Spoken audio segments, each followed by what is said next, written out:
Síndrome de Goodpasture. Al Hospital Rafael Ángel Calderón Guardia ingresa un paciente de 41 años de edad con antecedentes de tabaquismo inactivo hace 18 meses, pintor y pulidor de pisos, expuesto a ácido oxálico. Inicia cuadro de malestar general, astenia, náuseas y disminución de la diuresis. Al momento de la consulta, se encuentra pálido y con aliento urémico, retención azudada y deterioro de la función renal, razón por la cual es ingresado para estudios y tratamiento. Evoluciona hasta la anuria y es admitido en el programa de hemodiálisis. Posteriormente, presenta hemoptisis y dificultad respiratoria progresiva que lo lleva a requerir ventilación mecánica. Además, se presenta con hemorragia alveolar difusa y síndrome de insuficiencia respiratoria del adulto. Dicho diagnóstico se confirma con una biopsia pulmonar con la presencia de IgGs lineales a lo largo de la membrana basal y por la detección de anticuerpos anti-MVG mediante inmunofluorescencia. El análisis de orina presenta un sedimento nefrítico con glóbulos rojos dismórficos, glóbulos blancos, glóbulos rojos y cilindros granulares acompañados de proteinuria leve. En el recuento completo de células sanguíneas se puede observar anemia secundaria de deficiencia de hierro. La leucocitosis está comúnmente presente. Puede haber niveles elevados de nitrógeno ureico en sangre y de creatinina sérica, secundaria a disfunción renal. Además, como diagnóstico diferencial, se necesita que estén presentes las manifestaciones renales y pulmonares como la glomerulonefritis proliferativa, hemorragia pulmonar difusa y la presencia de anticuerpos anti-MVG, confirmando con una biopsia renal. Entonces, ¿qué es el síndrome de Goodpasture? También conocido como enfermedad antimembrana basal glomerular, la cual es una enfermedad autoinmune rara, fue descubierta por el Dr. Ernest Goodpasture en 1919. Afecta a dos órganos en específico, riñones y pulmones, donde produce una glomerulonefritis rápidamente progresiva y debido a una reacción cruzada de los anticuerpos anti-MVG con la membrana de los alvéolos pulmonares, también hay una hemorragia pulmonar difusa, por lo que el cuadro clínico sería hemorragia pulmonar asociada a insuficiencia renal. Respuesta inmune.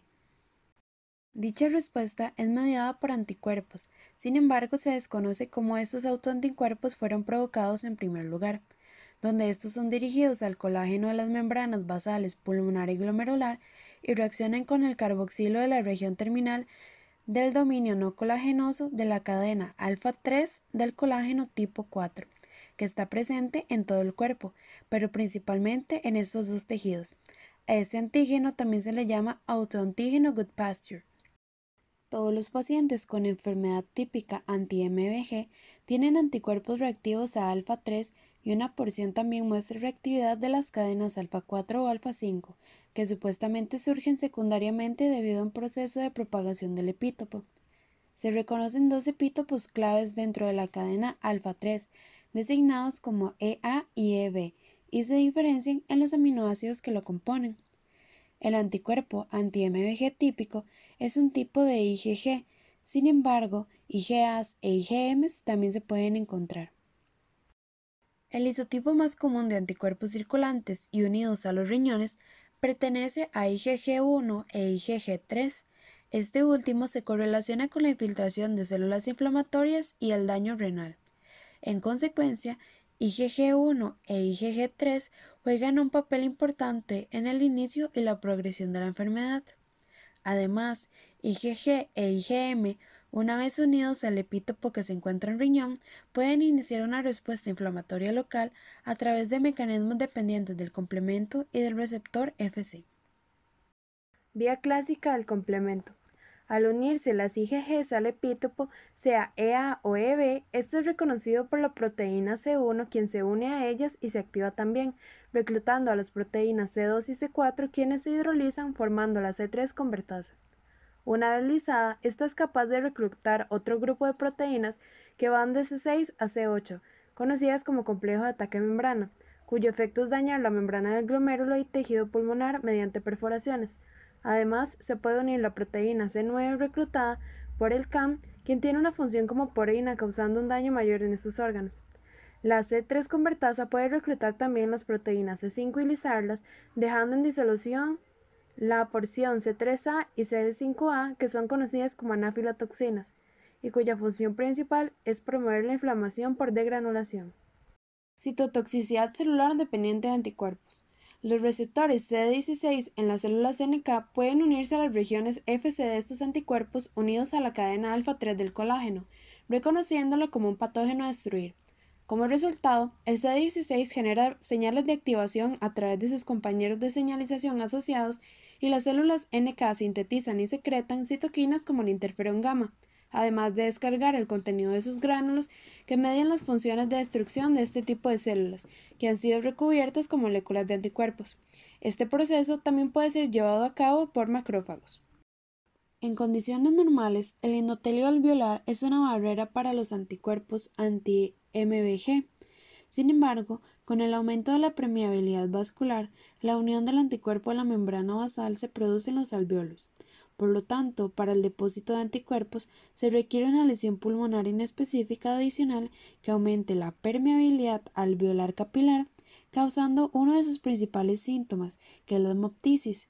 Esta es causada por los anticuerpos anti-MBG que producen un infiltrado en la pared alveolar de origen neutrofílico con daño de la microvasculatura del alveolo, principalmente de capilares y vénulas.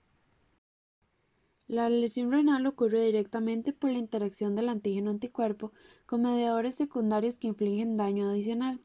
Cuando activan el complemento de las proteasas, se interrumpe tanto la barrera de filtración como la cápsula de Bowman, causando proteinuria y semilunas glomerulares.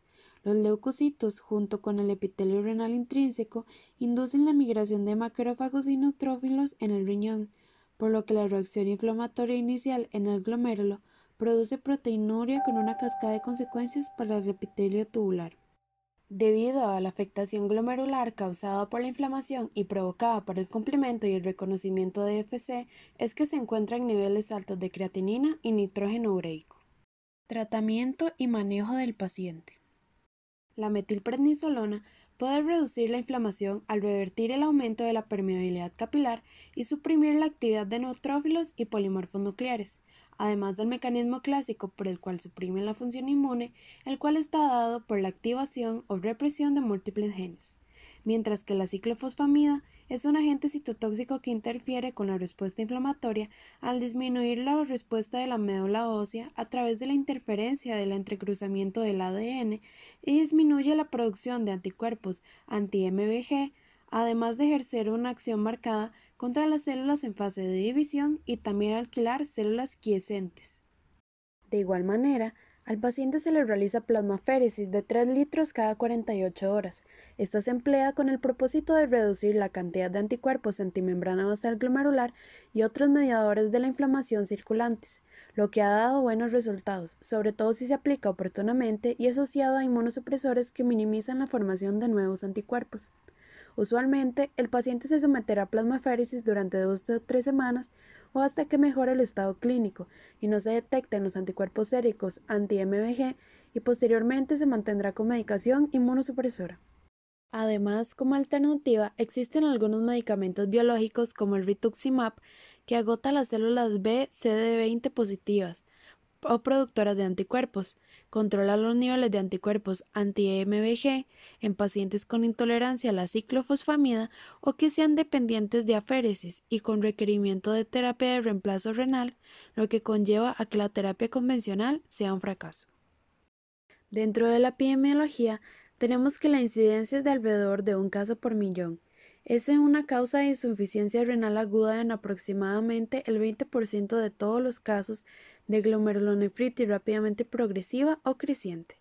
Hay una distribución bimodal de incidencia con respecto a la edad, con un pico durante la tercera década de la vida en los hombres y durante el sexto en las mujeres, aunque este tiene predilección por el sexo masculino.